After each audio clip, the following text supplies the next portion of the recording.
मुझे मनदीप जी fire brand leader माना जाता है और कुछ लोग मुझे राजनीति में पॉलिटिक्स में थ्रेट मानते हैं। मेरे पास ऐसे ऐसे कागज है, ऐसे ऐसे पेपर है, मैं देश दुनिया को बता सकता हूँ मेरे खिलाफ कहाँ कहाँ क्या क्या क्या साजिशें रची। 2004 में आपने खालिस्तानी आतंकवादियों के खिलाफ एक हाई कोर्ट में PIL भी दायर की थी। जो अम्बाड़ा का लोकल एक MLA था, उसके गैल मेरी लाख डांट थी। बीजेपी का MLA, उसने मुझे खालिस्तानियों से मिलके जो है जेल पहुंचवा दिया। कोई बात नहीं।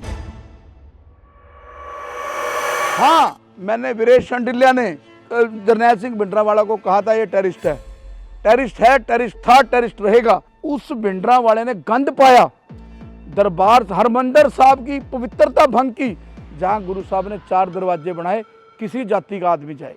सिखों को तो इन्होंने खालिस्तानियों ने बदनाम कर दिया। कभी बंदी सिख कहते हैं जो जेलों में जो बंदी आतंकवादी बंद हैं उनको बंदी सिख बता रहे हैं। हाफिज सईद का नाम तो आपने सुना होगा, जो लश्कर तौबा का चीफ है। उसके दामाद ने मुझे वीडियो कॉल भेजा है, तुझे मारेंगे, मुझे बम ग्रेनेड से मारेंगे, तुझे हम खालिस्तानी बोल रहे हैं, अमृतपाल सिंह के आदमी बोल रहे हैं, तेरा काम खत्म। असीम गोयल उसकी इच्छा है कि मैं मर जाऊं या मैं मरवा दूं, मनु मरवा दे। हो एक सुंदर टिंगरा जो रहते हैं क्रिमिनल्स के साथ है, गैंगस्टर के साथ है, कनेक्टिविटी मिली हुई है, क्योंकि उस टाइम असीम गोयल का हाथ है उनके ऊपर। कौन पकड़े? कभी हमारा राज आएगा बता देंगे, तोते की तरह बोलेंगे। ये रंजीत सिंह का राज चाहते हैं ना कि राजा रंजीत सिंह का राज बने, तो राजा रंजीत सिंह का राज लाहौर में था ना, आज उसको लेने चले, वहाँ लेके चलते हैं AK-47, पता चल जाए कितने तिला में तेल है, वीरेश के में कितना है, खालिस्तानियों में कितना है। खून के अंतिम कतरे तक मैं लड़ूंगा। मैं कल मरूं, आज मरूं, जब भी मरूं, मैं भगवान से, मेरे इष्ट देवता हनुमान जी हैं जी, मैं दुआ करूंगा कि मैं बम के मरूं, गोली से मरूं। दोस्तों आज हमारे साथ ऐसा नाम जुड़ने जा रहा है जो लगातार 27 वर्षों से आतंकवाद के खिलाफ लड़ाई लड़ रहा है, जमीनी लड़ाई लड़ रहा है, जिन्होंने खालिस्तान जैसे संगठनों को ललकारा है। दोस्तों बहुत सारी धमकियां इनके पास आई हैं।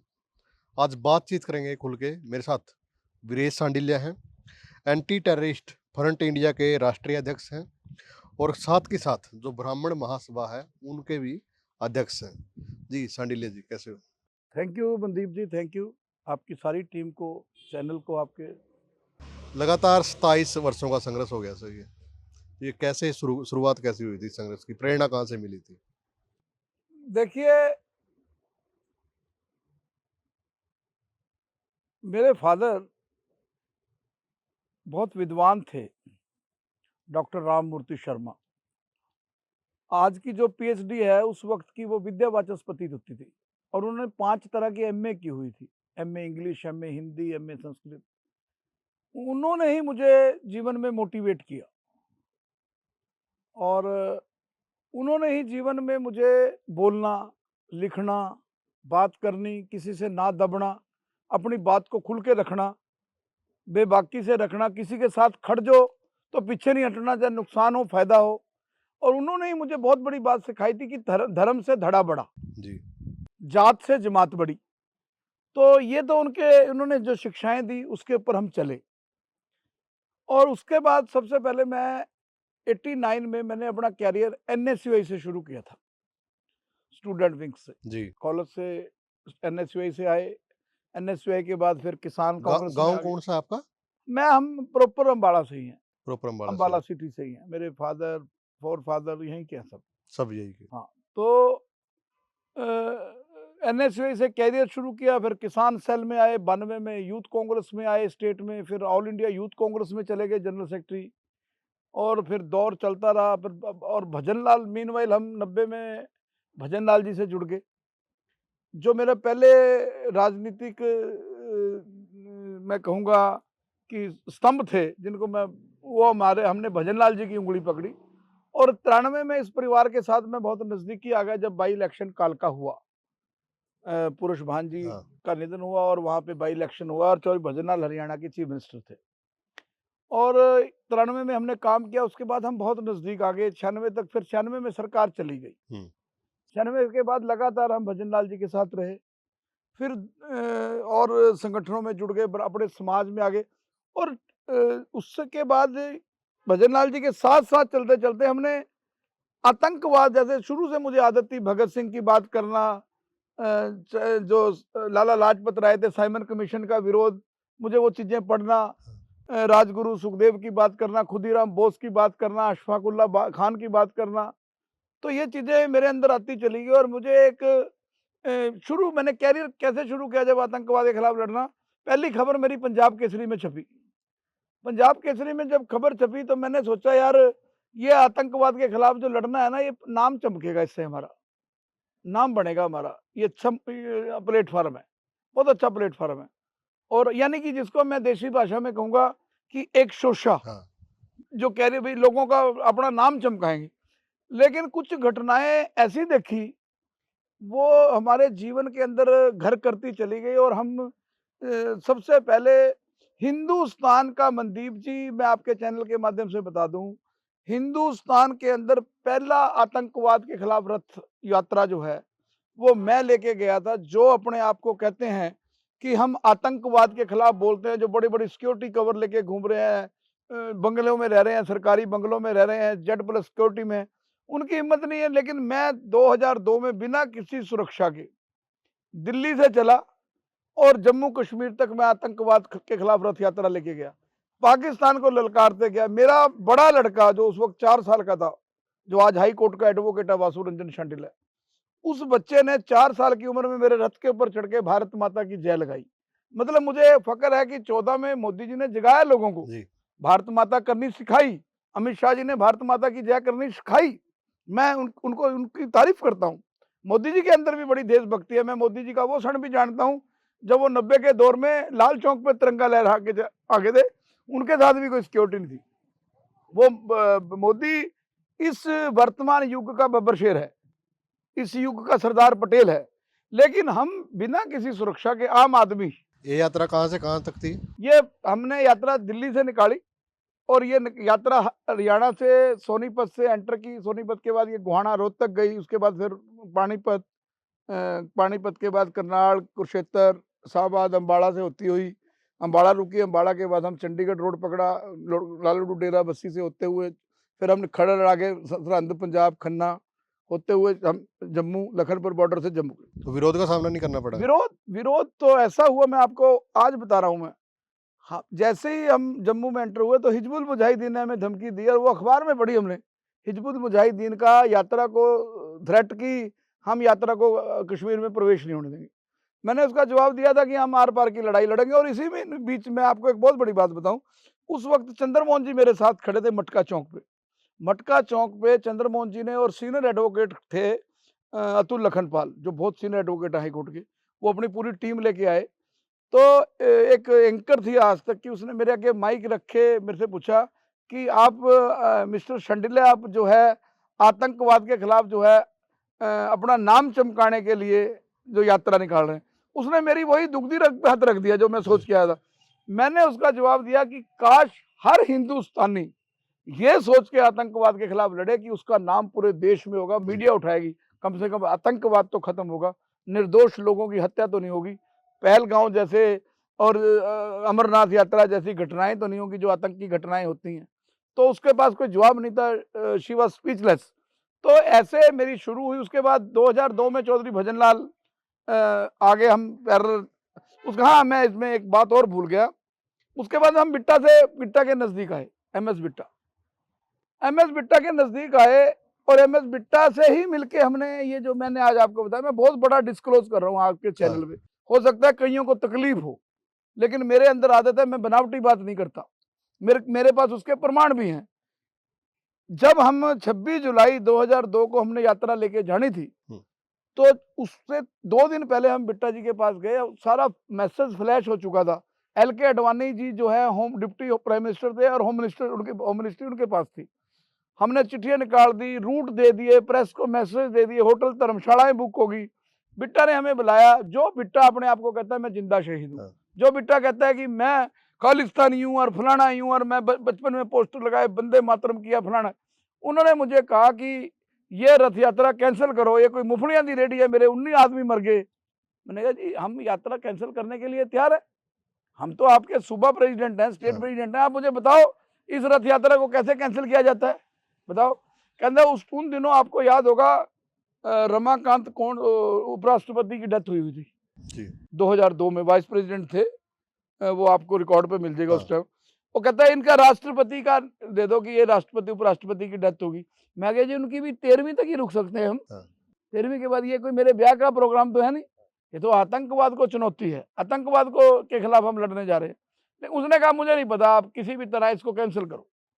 और वहां जो मेरा मनोबल टूटा और मैंने जो असली चेहरा देखा, हाँ बिट्टा जी ने झंडी देनी थी, मेरे पास उस टाइम रिकॉर्डिंग का जमाना नहीं था, अदरवाइज आज मैं वो रिकॉर्डिंग भी पेश करता।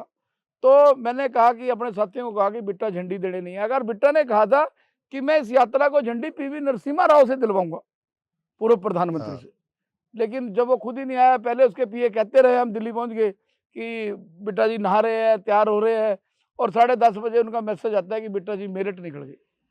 फिर एक गांव था सोनीपत के अंदर रसोई, वहाँ के शहीद परिवार का परिवार बुलाया हमने, उनसे झंडी दिलवाई और हम निकल गए। तो घर वालों को ये डर नहीं लगता कि इतनी बड़ी यात्रा निकाल निकाल रहे हैं, तो घर पे क्या कुछ नहीं, कुछ परिवार के मेरे साथ जो कुछ लोग मेरे साथी गए थे, उनके परिवार वालों ने डरे भी, और कुछ तो मेरे साथियों को बीच में ये कह के बुला लिया गया कि आपके फादर को अटैक हो गया है, आप आ जाओ वापस। तो वो, लेकिन वो शेर के बच्चे, उनमें एक नाम है गुलशन गुलाटी, उसने वो घर आया और उसने घर से लड़के चला गया हो कि तुमने बेवकूफ़ करके बुलाया। मेरे फादर ने तो मुझे ब्लेसिंग दे के भेजा है कि आप जाओ। और हमें उस टाइम राजीव नगर, करीम नगर, जब हम 2002 में वहाँ प्रवेश हुए जम्मू कश्मीर में, जम्मू के अंदर प्रवेश हुए, तो वहाँ राजीव नगर में ब्लास्ट हुए, बम ब्लास्ट हुए, जिसमें 6-6 महीने के, 8-8 महीने के, 1-1 साल के, 2-2 साल के, 5-5 साल के बच्चे पूरी तरह जख्मी, इंजर्ड और लोग मारे गए। तो अडवाणी जी भी मिलने गए मेडिकल में जम्मू, हम भी मिलने गए, उसके मेरे पास तमाम चीज़ें हैं। जी उसके बाद मेरे अंदर एक ऐसी भावना पैदा होगी कि इस शरीर को अगर मौत आए ना तो बम गोली से आए, देश के लिए आए। मतलब मैं अपने एक बार मेरा बच्चा था 4 साल का, 3 साल का, एक शंकराचार्य आए थे अम्बाड़ा में इलाहाबाद से, तो मुझे बोलने के लिए खड़ा कर दिया। मैं कहा जी आप तो गुरु हैं और आपकी भगवान से सीधी बातचीत होती है, तो आप मेरे लिए दुआ करना कि मुझे मौत जो है वो बम गोली से आए, जी मैं देश के लिए काम आऊँ, मैं भगत सिंह राजगुरु की तरह जो है उनकी सोच पे पहरा देते मरूं। तो जब उन्होंने बोला, उन्होंने कहा आज प्रसंग तो कुछ और था, लेकिन शंडिला जी ने प्रसंग बदल दिया।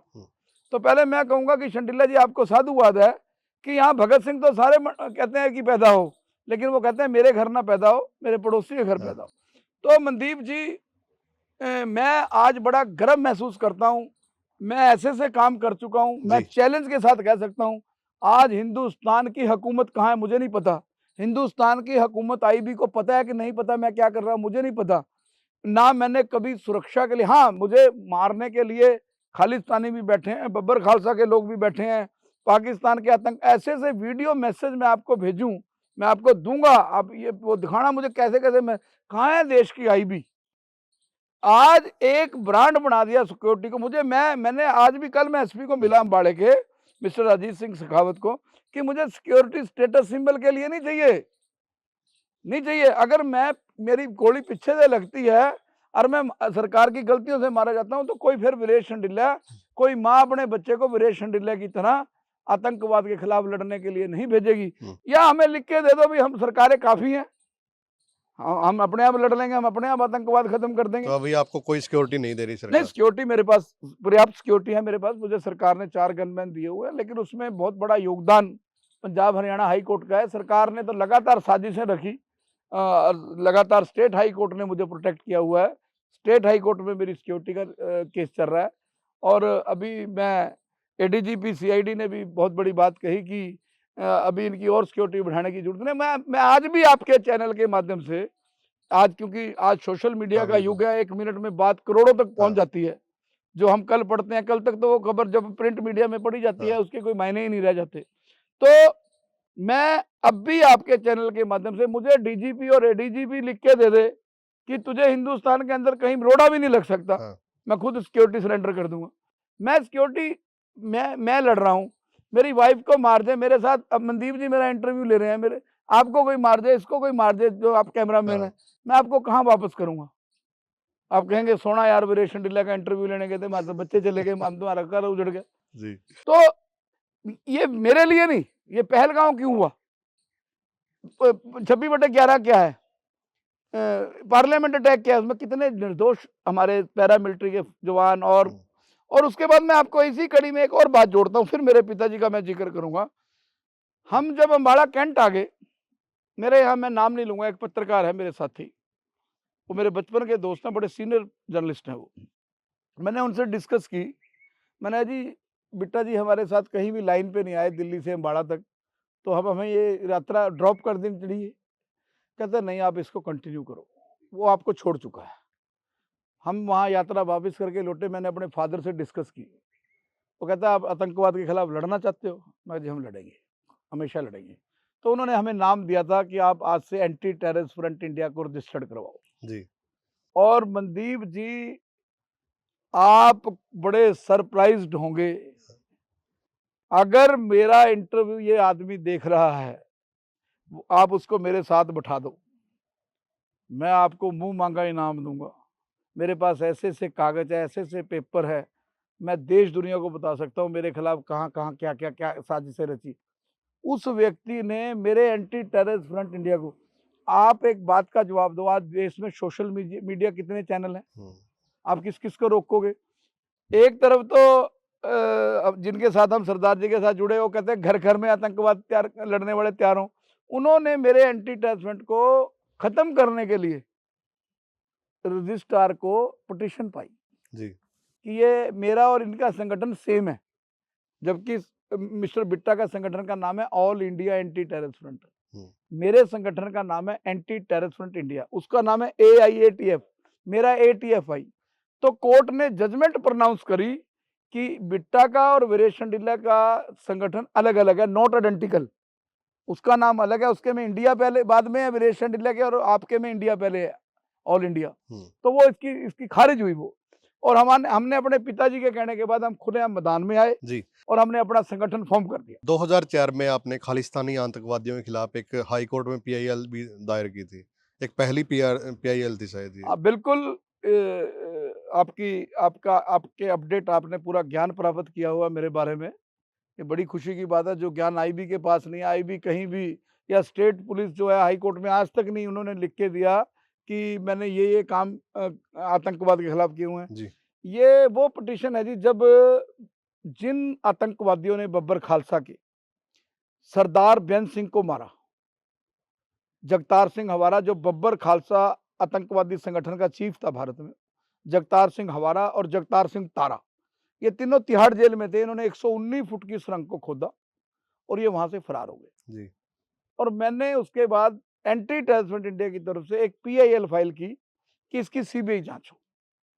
और मेरी PIL पे मुझे आज भी याद है, then chief justice BK Roy, उन्होंने लैंडमार्क जजमेंट दी थी और मेरे बारे में मुझे अप्रिशिएट किया था कि आप जैसे नौजवानों की जरूरत है इस देश को, जो इतने खतरनाक आतंकवादियों को, जिन्होंने सिविल सेक्रेटरीट में जहां परिंदा पर नहीं मार सकता, 7 टायर सिक्योरिटी में एक चीफ मिनिस्टर उड़ा दिया।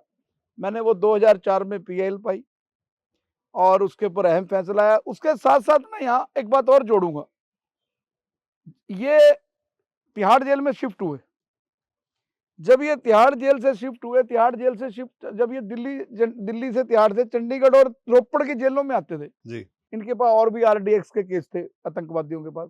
और ये बब्बर खालसा क्या है, पाकिस्तान का स्लीपर सेल, कनाडा में इनके इंडिया में तो पूरे स्लीपर सेल बैठे हैं। तो 2008 में मैंने देखा अम्बाड़ा में किंग फिशर के पास एक कानवाई खड़ी है, Delhi police, Haryana police, Punjab police. मैं रुका, मैं कहा इतनी पुलिस क्या बात हुई? तो कहता है ये टेररिस्ट जगतार सिंह हवारा है और परमजीत सिंह ब्योरा है, इनको चंडीगढ़ कोर्ट में पेश करने जा रहे। तो मैंने कहा यार, जो आदमी 119, जो आतंकवादी 119 फुट की सुरंग को खोद के जा सकते हैं, ये बाई रोड जाना, और फिर सरकार का खर्च, दिल्ली की पायलट सिक्योर बड़ी बड़ी गाड़ियां, बुलेट प्रूफ गाड़ियां, और ये गाड़ियां आगे तक चल रही हैं, मतलब चंडीगढ़ की पायलटें दुनिया जान की। मैं फिर हाई कोर्ट में गया 2008 में, मैंने 2008 में कहा कि पब्लिक इंटरेस्ट लिटिगेशन मूव की कि ये आतंकवादी देश के लिए खतरा है, स्टेट के लिए खतरा है, सरकार के लिए खतरा है, और जिस पुलिस को दूसरे लोगों की सिक्योरिटी करनी चाहिए, आम सिटीजन की सिक्योरिटी करनी चाहिए, सरकार का खर्च जो पैसा है आम जगह लगना चाहिए, लोगों के हित में लगना चाहिए, वो इन आतंकवादियों की सिक्योरिटी के लिए इनकी वीसी होती हार्ड जेल से, उसमें बहुत लैंडमार्क फैसला आया। आज आपको दूसरी बात और जोड़ूं, हाँ, आज हरियाणा, पंजाब, चंडीगढ़ में जो वीसी हो रही है, उस टाइम इतना बीएसएनएल था उस टाइम, हाँ, वो पीएल मेरी है, मेरी पीएल। कोई हिंदुस्तान के अंदर एक आदमी आपके चैनल के ऊपर आके मेरे साथ बहस कर ले कि आतंकवाद के खिलाफ किसी ने प्रैक्टिकल जंग जमीन से अदालत तक अगर किसी ने लड़ी, उस शख्स का नाम वीरेश शांडिल है। और ये मोटिवेशन मेरे पिता ने दी, आगे मेरी वाइफ ने दी, आगे जी। मेरे बच्चों ने दी, जो मेरे साथ खड़े हैं, जो आज भी किसी से डरते नहीं। वो जब मेरे साथ सिक्योरिटी नहीं होती थी, मेरे बच्चे कहते थे हम करेंगे सिक्योरिटी, हम आपको कुछ नहीं होने देंगे। लेकिन हम तो ये मानते हैं कि यश अपयश हानि लाभ जीवन मरण विधि हाथ।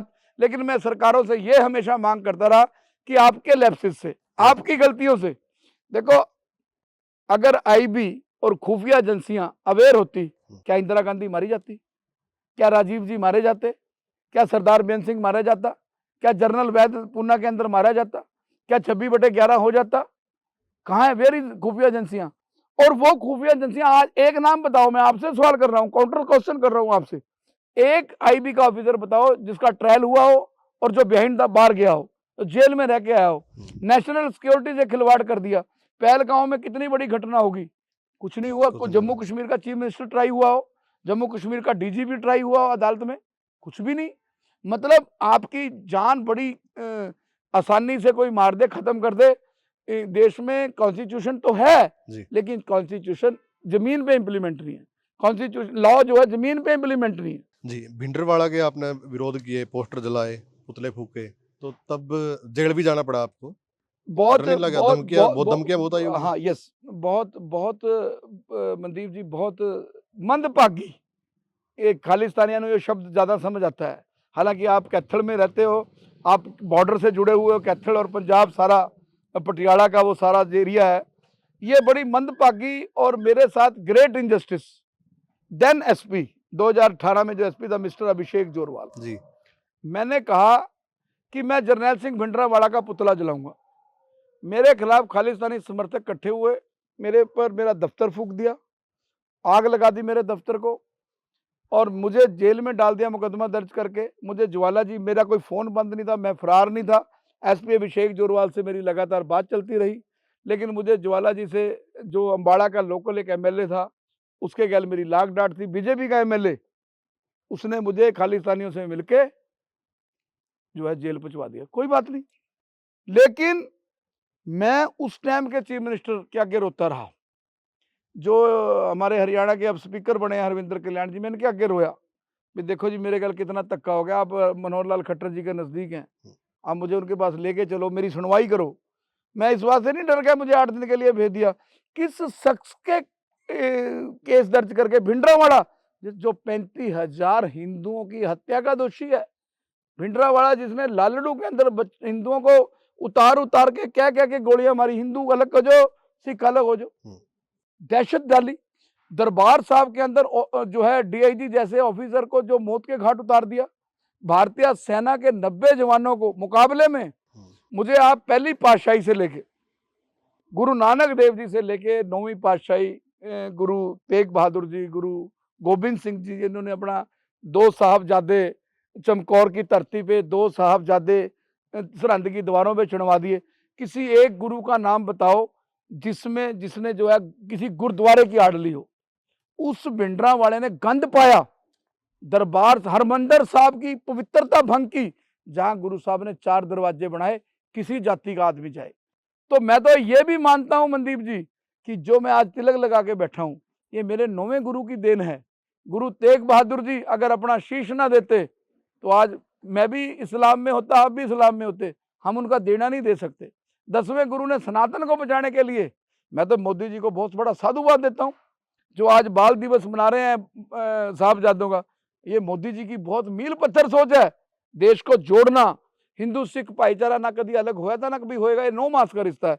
लेकिन भिंडरावाला जैसा टेररिस्ट, एक आतंकवादी, हरियाणा पुलिस का एसपी, एक आईपीएस ऑफिसर मेरे ऊपर मुकदमा दर्ज कर दे, और जो खुद कन्फेस करे बाद में कि ये तो टेररिस्ट था। और आज मैं आपको और बड़ी बात बताऊं, फिर मैंने उसको लड़ाई लड़ने के लिए जो इन्होंने मेरा दफ्तर फूका, वो एसपी साहब ने केस भी कैंसिल कर दिया। मैं उस टाइम मैं पंडित रामविलास शर्मा जी को नमन करता हूं।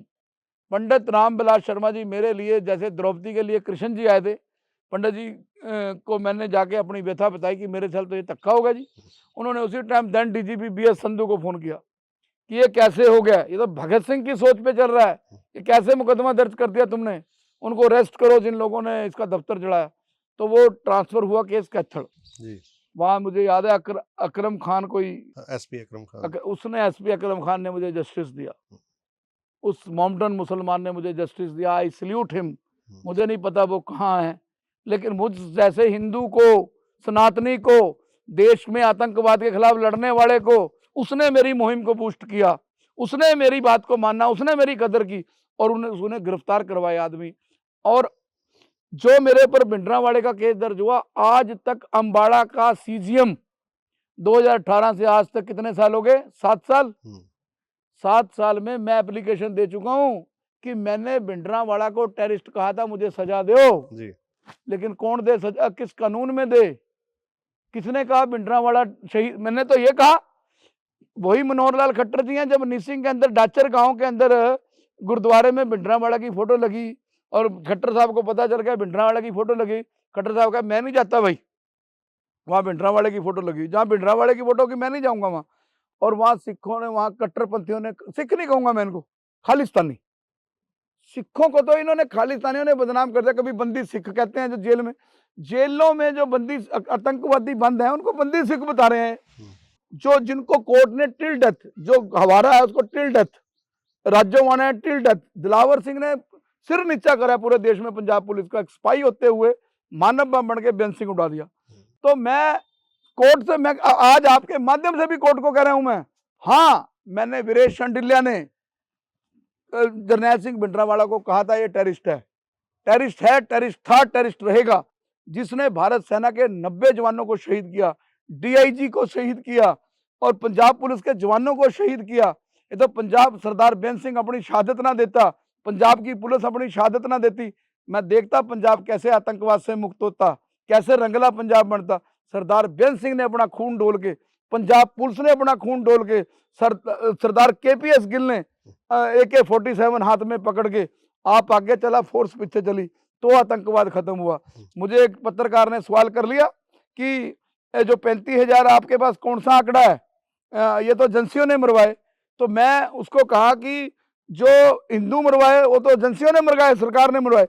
जो हमारे, जो तुम्हारे, जो तुम कह रहे हो सिख मार दिए, क्या पता वो सिख भी टेररिस्टों ने मारे हो, उन्होंने मारे हो सरकारों को बदनाम करने के लिए। तो मैं तो आज आपके माध्यम से, आपने बहुत अच्छी मेरे प्रति होमवर्क किया। सरदार जरनैल सिंह भिंडरावाला एक टेररिस्ट है और केंद्र सरकार के गजट में भी एक 2019 में उसको टेररिस्ट लिखा है। लेकिन मैं आज के माध्यम से, क्योंकि आपने बात उठाई, पंजाब में भी बहुत से हिंदू लीडरों पे जरनैल सिंह भिंडरावाला के केस चल रहे हैं जिन्होंने उसको टेररिस्ट बताया। ये परंपरा बंद होनी चाहिए। टेररिस्ट कल को तो फिर मैं अगर हवारा के खिलाफ बोलूं या मैं उसके कसाब के खिलाफ बोलूं तो फिर मैं तो मैंने तो जेल में डाल देंगे। ये इन्होंने मुझे जेल में इसलिए डाल, फिर मनोहर लाल खट्टर साहब ने क्यों नहीं जेल में पाया था जब उन्होंने कहा था जहां भिंडरावाले का बोर्ड होगा मैं वहां नहीं जाऊंगा, उनको क्यों नहीं डाला अंदर? वो तो चीफ मिनिस्टर थे जी। सबसे खतरनाक धमकी अब तक कौन सी मिली है? देखो जी, जहां पे 2 दर्जन धमकियों के मामले दर्ज हों, क्योंकि मुझे मनदीप जी फायर ब्रांड लीडर माना जाता जी, है। बिल्कुल। और कुछ लोग मुझे राजनीति में, पॉलिटिक्स में थ्रेट मानते हैं। वो लोग हैं जो थ्रेट मानते हैं, जो राजनीति में नर सेवा नारायण सेवा के सिद्धांत पे नहीं चलते। आपकी शक्ल अनिल विज जी से ना साथ मिल रही है। अनिल विज जी के साथ मैं पहली बार 1990 में जुड़ा था जी। अनिल विज जी किसी पार्टी में रहे हो, आजाद भी चुनाव लड़े, मैं अनिल विज जी के साथ आज भी खड़ा हूं। और जब तक शरीर का, अब मुझे पहली बार गनमैन सन 2020 में अनिल विज ने दिया थे, होम मिनिस्टर बनते ही। मैं उनका साथ नहीं दे सकता, उन्होंने मुझे बचाया, उन्होंने सिक्योरिटी दी। दूसरा गनमैन भी उन्होंने दिया, अनिल विज जी का देना नहीं दे सकता। अनिल विज जी नर सेवा नारायण सेवा के सिद्धांत पर चलने वाले व्यक्ति हैं।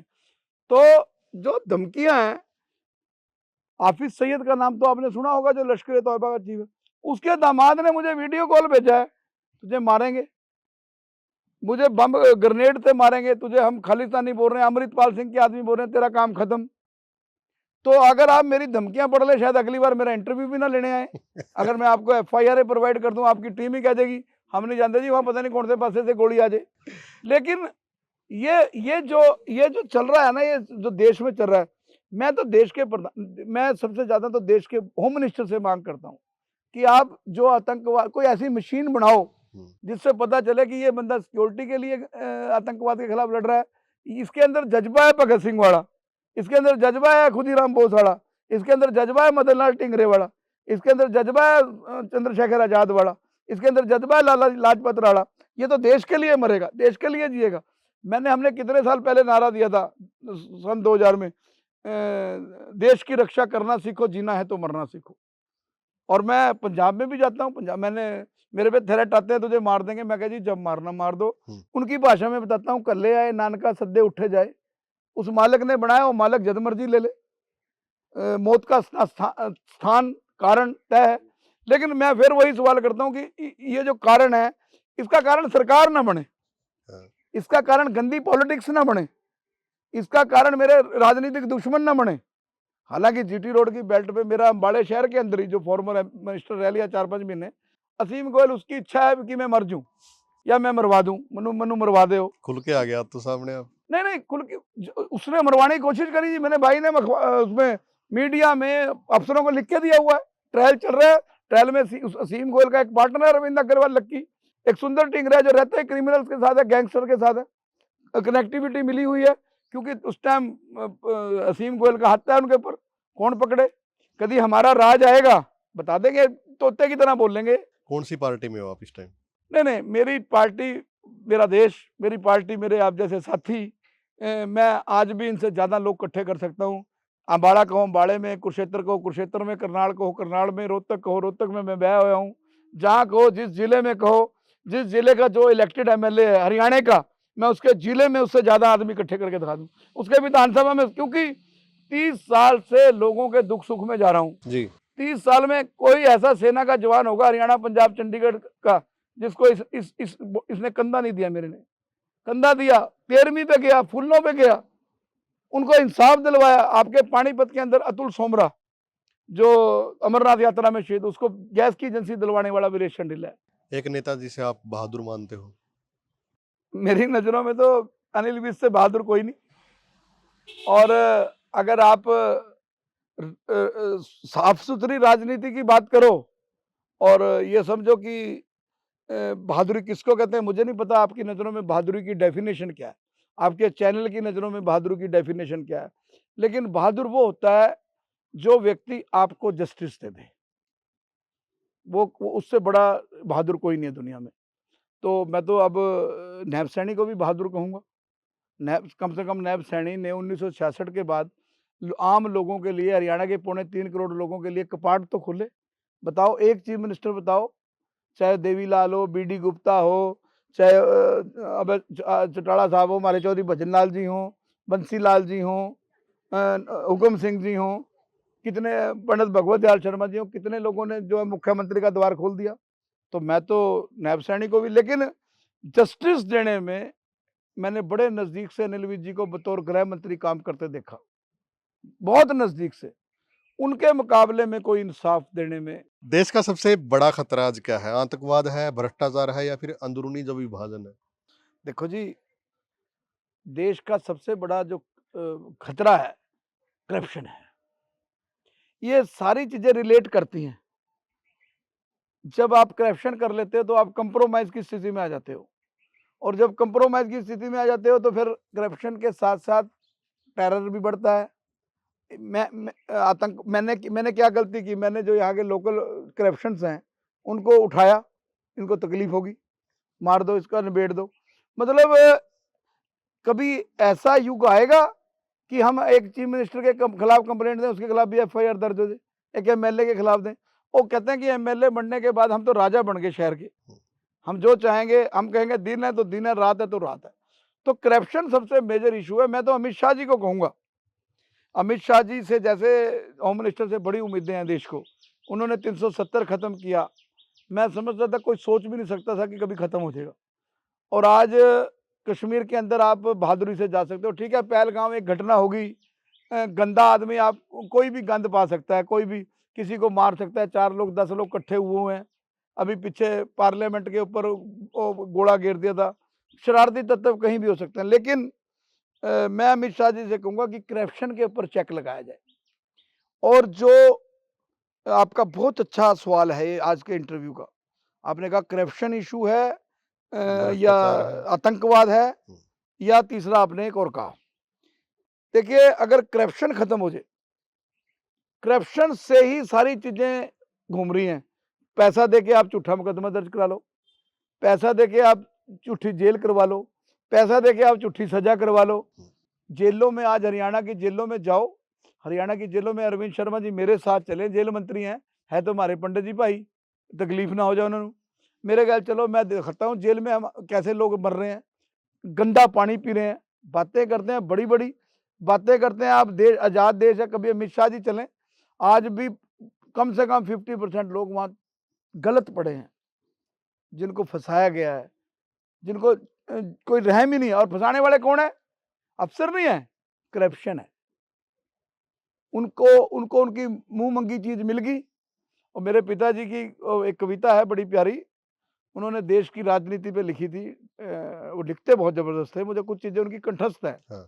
वो कविता है, प्यार मोहब्बत और हमदर्दी बीते कल की बातें हैं, धोखा धक्कड़ और खुदगर्जी इस युग की सौगातें हैं, मैं मेरी दा पया स्यापा उत्तों पुलिस मार दी छापा, ना कोई प्यो ते ना कोई पापा, सब वक्त कटी की बातें हैं, प्यार मोहब्बत और हमदर्दी बीते कल की बातें हैं।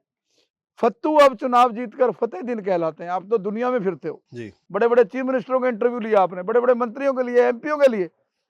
और जो नत्थू नाम थे, फत्तू किसको कहते हैं देहात में, छोड़ यार नत्थू फत्तू है। फत्तू अब चुनाव जीतकर फतेह दिन कहलाते हैं, कल जिन पर एक कौड़ी ना थी आज करोड़ी कहलाते हैं। और इसमें एक पंक्तियां हैं, टैक्स चुराने के सारे गुरु टैक्स निरीक्षक बतलाते हैं, सैंपल भरने से पहले दिन तारीख बतला जाते हैं, सुविधा सुलभ न मिलने पर ऐसी की तैसी कर जाते हैं, प्यार मोहब्बत और हमदर्दी बीते कल की बातें हैं। जी। और उसमें एक लाइन और याद आ रही है मुझे, किस साइज के सूटकेस में कितना माल समा सकता है, आज का नेता ही जनता को ये सब ठीक बता सकता है, पहले इसमें होते थे कपड़े अब नोटों की बातें हैं, प्यार मोहब्बत और हमदर्दी बीते कल की बातें हैं। मैं तो देश के सोशल मीडिया के चैनलों से कहूंगा, आज सोशल मीडिया एक ऐसा प्लेटफॉर्म है मनदीप जी कि आप सस्ते में अपनी बात करोड़ों लोगों तक पहुंचा सकते हो। अदरवाइज बड़े चैनल्स को आप आज तक पे आपको कौन दिखा रहा है, मुझे कौन दिखा रहा है, मुझे कौन पूछने आ रहा है? जी टीवी वाले हैं, आज तक वाले हैं, एनडीटीवी वाले हैं, मुझे क्यों पूछेंगे? जी। बड़े बड़े चैनल हैं, बड़े बड़े घरानों को पूछेंगे, क्योंकि मीडिया हाउस हैं।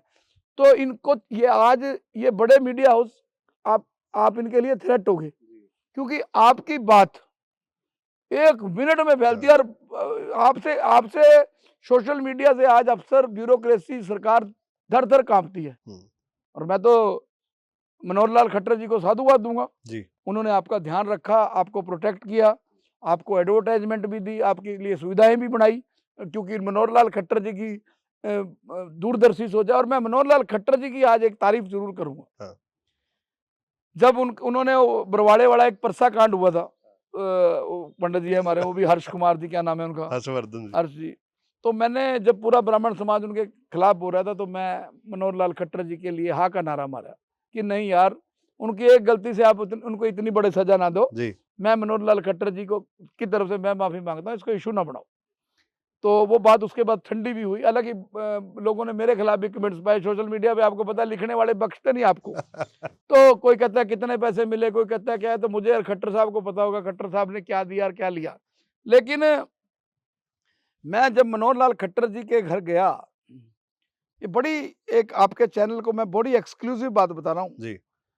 तो शैलजा और चंद्रमोहन जी निकले, हम पहुंचे वहां पे। एडवोकेट जनरल थे उस टाइम बलदेव महाजन जी, और कृषि मंत्री थे आपके वहां पे, वो बैठे थे दलाल साहब, 2-4 और मंत्री थे। मेरा बेटा ना पीछे से फोटो में खिंचवा रहा था किधर, तो उसका पीए था कि क्या नाम था उसका, यादव था लास्ट में उसका नाम, जवाहर यादव, ना ना, ये तो मीडिया था।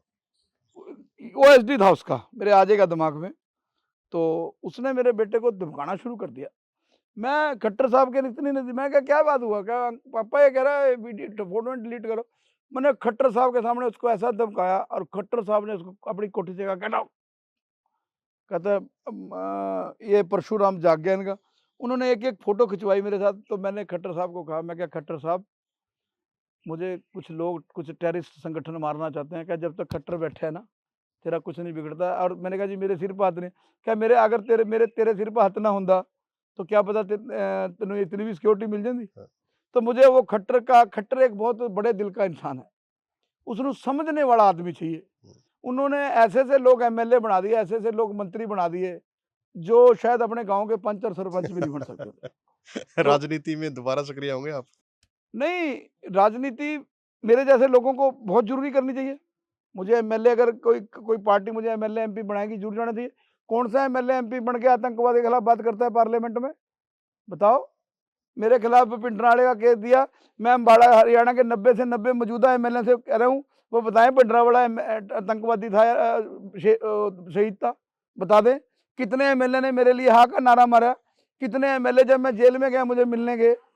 सर कुछ नहीं, राजनीति गंदी राजनीति होगी, राजनीति एक इंडस्ट्री बन गई कि आप राजनीति में एमएलए बने। जी। आज अगर मनदीप चुनाव लड़ना चाहे नहीं लड़ सकता, कहां से लाओगे 10 करोड़ रुपए। चाहे इलेक्शन कमीशन ऑफ इंडिया हो, वो प्रिस्क्राइब कर रहा है कि आप इससे ज्यादा पैसे नहीं लगा सकते जी। क्या ईमानदारी से इलेक्शन कमीशन ऑफ इंडिया कह देगा कि जो वो दिशा निर्देश दे रहे हैं उसी के मुताबिक कम हो रहा है?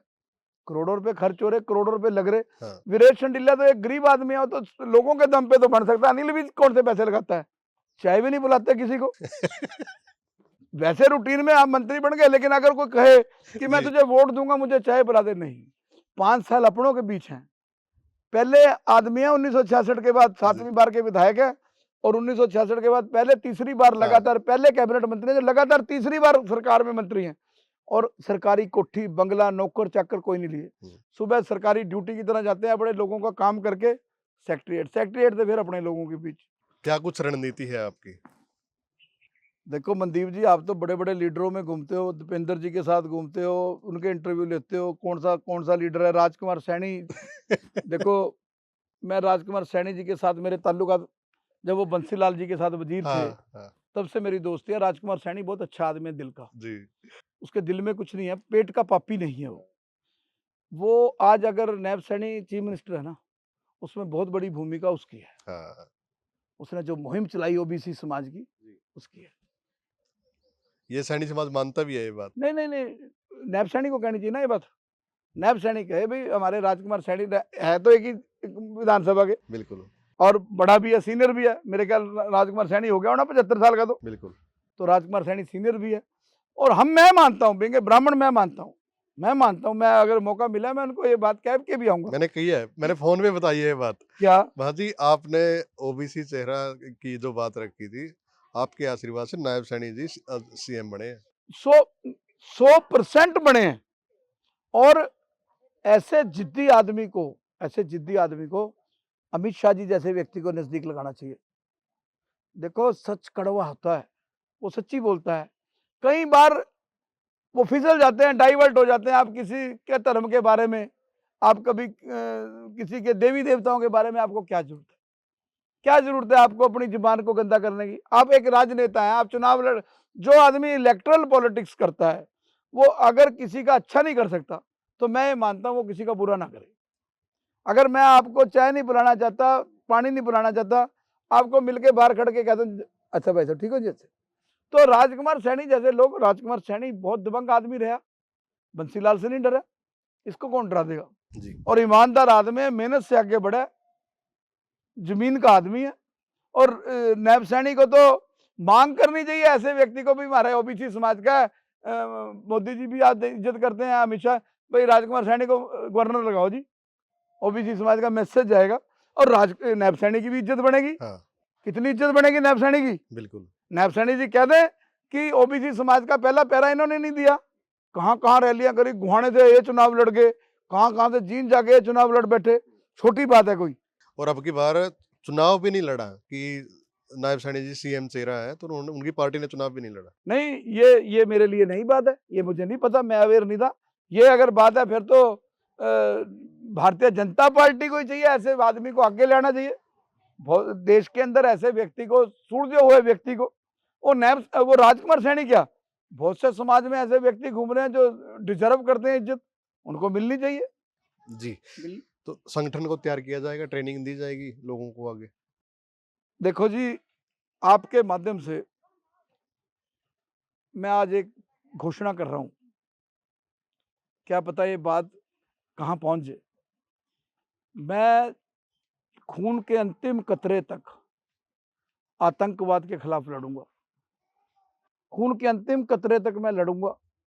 मैं कल मरूं, आज मरूं, जब भी मरूं, मैं भगवान से, मेरे इष्ट देवता हनुमान जी हैं जी, मैं दुआ करूंगा कि मैं बम से मरूं, गोली से मरूं, ब्लास्ट हो मुझे मेरे ऊपर, ताकि जो लोग मुझे कहते हैं कि यार ये कुछ नहीं है, उनको ये पता चले यार ये तो वाकई देश के लिए लड़ रहा था। और एक मैं गरीब आदमी की जो सेवा करता हूं, मैं इस तरह ही करता रहूं, मैं लोगों के दुख सुख में इस तरह ही शामिल होता रहूं। परमात्मा इतना बल बख्श दे मुझे। और आपने जो एक बात कही कि भविष्य की रणनीति, भविष्य की रणनीति मेरी यह है कि एंटी टेररिस्ट फ्रंट इंडिया को हम ग्राम स्तर तक, हमने भारतीय जनता पार्टी से बहुत कुछ सीखा है। ये कहते थे गांव में बहुत कमजोर है, आज गांव में सबसे तगड़ी हो रही है। पन्ना प्रमुख से लेके हाँ, हर चीज। तो मैं विधानसभा स्तर पे अपने प्रेसिडेंट बनाऊंगा, और दूसरा अपने साथ एक स्ट्रेंथ जोड़ के, हरियाणा की तकरीबन मेरी टारगेट है कि 1 लाख 1.5 लाख आदमी मैं जोड़ूं और उनको फिर चुनाव लड़वाऊं। और मौका लगा, मैं क्लैश से भी कोशिश की थी। क्या बात है। मैं आपके एरिया से, मैं क्योंकि आपके एरिया में शंडिल्य बहुत है, हाँ, और मैं कोशिश की थी रोहतक से चुनाव लड़ूं। मैं भूपेंद्र सिंह हुड्डा के खिलाफ चुनाव लड़ना चाहता था। जी। मैं भी राजकुमार सैनी की तरह ही हूँ। तो लेकिन मैं ये चाहता हूं कि जब मैं लड़ूं तो एक इतिहास रचूं, लड़ने वाले के खिलाफ उसको ये ना लगे कि ये मेरा नाम लेने आया, मेरी ग्लोरी लेने आया है, उसकी सांसें हिला दूं, उसकी दिन रात कहे होया क्या। प्राइम मिनिस्टर जी काशी गए थे लड़ने, और राय साहब लड़े थे वहां से, जो कांग्रेस अध्यक्ष हैं। हाँ, एक बार तो आगे थे ट्रायल में भी, वो आगे चल रहा हाँ, है, यूपी का कांग्रेस का प्रधान। नेतृत्व वैसा होना चाहिए। मौका लगा मनदीप जी, चुनाव भी लड़ेंगे, हाउस में भी जाएंगे। अगर किसी को गलतफहमी है कि हम आतंकवाद के जो एमएलए होते हैं वो आतंकवाद के खिलाफ नहीं लड़ते, अमित शाह जी जो हैं देश के गृह मंत्री हैं, पहले तो एमपी हैं, पहले तो राजनीतिक पार्टी के एमपी हैं, गृह मंत्री बनते हैं, उन्होंने क्या टारगेट दिया कि मार्च 2031 तक, 26 मार्च 2031 तक नक्सलवाद खत्म कर दूंगा। ऐसे लीडर चाहिए, ऐसे लीडर चाहिए। जी। और सिंदूर ऑपरेशन का मजाक उड़ाया लोगों ने, उसको सिंदूर ऑपरेशन की डेफिनेशन ही, अरे उनके सेंटीमेंट समझो, मजाक ना उड़ाओ। वो कह रहा है कि जिन हमारी बेटियों का सिंदूर उजाड़ा है उनको खत्म कर देंगे, उस सिंदूर की कीमत बता देंगे। आज जो है ना, हर चीज के अंदर जो है ना एक अजीब किस्म की, उसको जो है ना, मैं कहूंगा उसका स्वरूप बदल देना बात का। जो बात देश के साथ जुड़ी हुई, कम से कम मैं देश के राजनेताओं से, जब देश में आतंकवाद की बात आए और खासकर पाकिस्तान को लेके बात आए, तो सभी पार्टियों को, चाहे प्रधानमंत्री मोदी हों इन, और चाहे प्रधानमंत्री मनमोहन सिंह जी हों, चाहे प्रधानमंत्री कोई कांग्रेस का राहुल गांधी बने, कल कोई बने, जब देश की बात आ जाए और टेररिज्म की बात आ जाए और पाकिस्तान से लड़ने की बात आ जाए, तो रुक के मार मार के कहना चाहिए मोदी जी करना क्या। अब राहुल गांधी जी ने किया, राहुल गांधी जी ने प्राइम मिनिस्टर को लेटर लिखा, लीडर ऑफ अपोजिशन के नाते, कि इस वक्त हम आपके साथ खड़े हैं। और देश के जो ये एक नई पॉलिटिकल टेररिज्म शुरू हुआ है, ये मैं आउट ऑफ ट्रैक हो रहा हूँ, ये पॉलिटिकल टेररिज्म के खिलाफ भी हम आवाज छेड़ेंगे। पंजाब में कभी चन्नी को जेल में डाल दो, कभी विक्रमजीत सिंह मजीठिया को जेल में डाल दो, कभी दिल्ली के अंदर सतेंद्र जैन को जेल में डाल दो, कभी अरविंद केजरीवाल को जेल में डाल दो। एक रिवाज सा चल गया राजनीति का आतंकवाद का, ये नहीं होना चाहिए, ये नहीं होना चाहिए। नेशनल हेडल के नाम के ऊपर सोनिया गांधी की कुर्बानी क्या है, ये तो बता दो मुझे। मैं पूछना चाहता हूँ बीजेपी वालों से भी, क्या कुर्बानी? राजीव गांधी की पहले सस खोई अपनी आंखों के सामने, फिर अपना आदमी खोया, फिर देश को अपना नेतृत्व दे दिया, अपने बच्चे दे दिए दोनों, और उससे कोठी खाली करा दी। ना ना, गंदी राजनीति। अरे वो शेर का बच्चा राहुल गांधी, मैं तो एक ही बार मिला जीवन में, 2004 में अमेठी में, उसके प्रचार के लिए गया था, वहाँ कुछ लोग थे मेरे। तो मैं, गंदी राजनीति, ये पॉलिटिकल टेररिज्म खत्म होना चाहिए। मैं अमित शाह जी से कहूंगा, इसका बीज भी आप बोके जाओ। मोदी जी, इसका बीज भी आप बोके जाओ कि देश में राजनीति, ये देश को सोने की चिड़िया जो बनाया गया था ना, उसको सोने की चिड़िया ही रहने दो। यहाँ आपने राम मंदिर बना दिया, लेकिन राम राज भी लेके आओ जी। आपस में भाईचारा हो, गांव में सियासत हो, सरपंच का चुनाव लड़े, पंच का चुनाव लड़े, उसके बाद गले मिलें जो जीत गया। तो टारगेट होते हैं, इसको साले को मारेंगे, अब ये हमारे खिलाफ खड़ा है, इसको गोली मारेंगे। ये गंदी पॉलिटिक्स है, ये गंदी पॉलिटिक्स है। अटल बिहारी वाजपेयी जी का आपने एक बयान सुना होगा कि मेरी किडनी खराब हो गई थी और मेरे पास पैसे नहीं थे खर्चने के, हम सरकार में नहीं थे। राजीव गांधी जी ने जिनेवा के अंदर डेलीगेशन किया, उसमें जब पता चला राजीव जी को, उन्होंने डेलीगेशन का हिस्सा बनाया अटल बिहारी वाजपेयी जी को, इलाज के लिए सरकार ने पैसा दिया। क्या भारतीय जनता पार्टी उसको भूल जाएगी? कभी कभी भूल सकती है? नहीं। फिर आपने कोठी क्यों खाली करवाई राहुल गांधी से? क्यों खाली करवाई? आपने उनकी एसपीजी क्यों वापस ली? क्यों वापस ली? क्यों वापस ली? उनकी कुर्बानियां छोटी हैं? छोटी कुर्बानियां हैं देश में। जब 21 से 18 की उम्र किसने कम की? राजीव जी ने। पहला कंप्यूटर किसने बनाया? जब कंप्यूटर आया, आप इतिहास के झरोके में जाना, बीजेपी ने विरोध किया था कि लोगों को नौकरियां नहीं मिलेंगी, अब कंप्यूटर आ गया। आज उस कंप्यूटर से ही आप सारे इंटरव्यू तैयार कर रहे हो, सारा सिस्टम। पहला एटीएम किसने दिया? राजीव जी ने। बीबीएमबी जिसका पानी का डिस्प्यूट चल रहा है, वो किसकी देन है? पंडित नेहरू की। तो आज मोदी जी का युग है, मोदी जी पिछलों को अप्रिशिएट करें भाई, जो उस वक्त के काम थे। देखो, हेल्दी कंपटीशन हो, दुश्मनी वाला भाव ना हो। अगर मैं आतंकवाद के खिलाफ लड़ रहा है, आईबी को ऑर्डर कर दें, मनदीप जी आतंकवाद के खिलाफ खबरें छाप रहे हैं। अब दिल्ली में पंजाब केसरी के मालिक होते थे अविनाश मिन्ना, उनको, अश्विनी मिन्ना, उनको आतंकवादियों से लड़ता, उनके दादाजी मरे, लाला जगत नारायण जी, रमेश जी मरे अश्विनी मिन्ना जी के पिता, उनको Z+ सिक्योरिटी दे के रखी। अगर वो कहते हैं तो अखबार वाला इनको क्यों दें? भाई अखबार वाला अखबार में कलम से लिख रहा है। मनदीप शर्मा आज मेरा इंटरव्यू दिखा रहा है, खालिस्तानियों को तकलीफ होगी, भिंडरावाला को तकलीफ होगी, आप तो पंजाब के बॉर्डर पे बैठे, कल को आपको थ्रेट आने शुरू हो जाए, तो अगर आप वहां आपको थ्रेट आ जाए, वीरेश डिल्ले का इंटरव्यू क्यों चलाया भी तुमने? ये तो आतंकवाद के खिलाफ बोलता है, ये तो खालिस्तान के खिलाफ बोलता है। और मैं खालिस्तानियों को भी पैगाम दे दूं कि ना खालिस्तान बना है, ना खालिस्तान ने बनने देंगे। अगर खालिस्तान बनना है तो मैं खालिस्तान बनाने के लिए तैयार हूं। मैं बहुत बड़ी स्टेटमेंट दे रहा हूं, खालिस्तान बनाने के लिए तैयार हूं। कैसे? मेरे साथ जो खालिस्तानी मूवमेंट है वो मुझे बताएं कहां आना है। आओ, कहते हैं करतारपुर साहब का गुरुद्वारा हिंदुस्तान में, पंजाब में अपने कब्जे में लें। ये रंजीत सिंह का राज चाहते हैं ना, भी राजा रंजीत सिंह का राज बने, तो राजा रंजीत सिंह का राज लाहौर में था ना, आज उसको लेने चले, वहां लेके चलते हैं AK-47, पता चल जाए कितने तिला में तेल है, वरेश के में कितना है, खालिस्तानियों में कितना है, पिंडराड़े समर्थका में कितना है। थोड़ा और आगे चलो, ननकाना साहब चलते हैं, गुरु साहब की पहली पातशाही की धरती को अपने कब्जे में लें। और भाई करतारपुर का गुरुद्वारा तो 2.5 किलोमीटर दूरी पे, जहां से गुरु नानक देव जी ने लंगर की शुरुआत करी, खेती करी, वहां चढ़ाई करो ना पाकिस्तान करनी नू। अगर आप खालिस्तान बना रहे, खालिस्तान तो आप टेरर क्रिएट कर रहे कनाडा और पाकिस्तान से मिलके। मैं खालिस्तानियों से पूछना चाहता हूं, पटना साहब गुरुद्वारे को कैसे लेके आओगे पंजाब में? आप नंदेड़ साहब को कैसे लेके आओगे? आप हजूर साहब को कैसे लेके आओगे जी? तो ये एक दहशत, पंजाब में हमेशा ऐसे ताकतें जिंदा रहेंगी जो ताकतें पंजाब को आतंकवाद, फिर पंजाब को आतंकवाद की आग में झोंकना चाहती हैं। हमारे जैसी ताकतें उनके खिलाफ लड़ती रहेंगी और वो हमें मारने की कोशिश करती रहेंगी। जब उन्होंने चीफ मिनिस्टर उड़ा दिया, उन्होंने तो KP सिंह गिल भी उड़ा देना था उनका, KPS गिल बहुत इंटेलिजेंट आदमी था। तो मेरी ये मूवमेंट जारी रहेगी, और अगर कभी भी मौका मिला, हो सकता है कैथल जिले से क्लैश से लड़ूं, हो सकता है रोहतक से लड़ूं, मैं कोई एक शहर का लीडर थोड़ी हूं। मेरे को आज गूगल पे वर्ल्ड का कोई आदमी, मोदी जी शायद 2 या 3 आ जाए, वीरेश शंडिल्य अगर कोई गूगल पे पाएगा तो वीरेश शंडिल्य एक ही आएगा। मैंने ये मेहनत की है, 35 साल में मैंने ये मेहनत की है।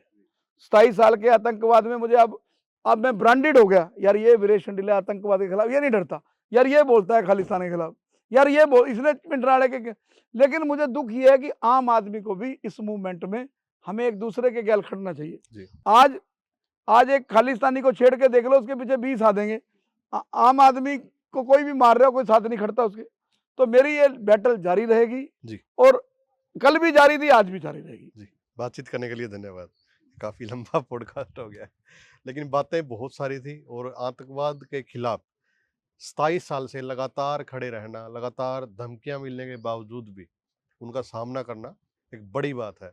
तो वीडियो को ज़्यादा से ज़्यादा आप लोग शेयर भी करें। धन्यवाद।